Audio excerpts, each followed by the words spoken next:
રાજકોટના ભૂપેન્દ્ર રોડ ઉપર આવેલા સ્વામિનારાયણ મંદિરમાં આવેલી છે કેવી અદ્ભુત બોયડી જેના ઇતિહાસ તમારે જાણવો જોઈએ. તો આમનો ઇતિહાસ કંઈક એ રીતનો છે. ગવર્નર જ્હોન માલ્કમને આમંત્રણને માન આપી ભગવાન સ્વામિનારાયણ 26/2/1830 ના દિવસે રાજકોટ પધારેલા.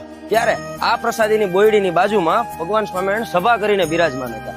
સદગુરુ ગોપાળાનંદ સ્વામી આ બોયડીની નીચેથી પસાર થયા ત્યારે આ બોયડીના કાંટા એમની પાઘમાં ફસાયા. સ્વામીજીના મુખમાંથી અચાનક શબ્દો સરી પડ્યા, અરે પૂર્ણ પુરુષોત્તમ ભગવાન સ્વામિનારાયણનો સ્વયંનો તને જોગ થયો, છતાં તે તારો આ કાંટાળો સ્વભાવ ન છોડ્યો. સ્વામીના આ શબ્દો સાંભળતા જ આ પ્રસાદીની બોરડીમાંથી તમામ કાંટાઓ ફરી ગયા. અત્યારે 195 વર્ષ કરતા પણ વધુ સમય થયા બાદ પણ આ પ્રસાદીની બોરડીમાં હજુ સુધી કાંટા નથી આવ્યા. અને મિત્રો, મુખ્ય વિશેષતાઓ તો એ છે, આ બોરડીના બોરને તમે બીજે ક્યાંય વાવો ને તો એમાં કાંટા આવે છે પાછા.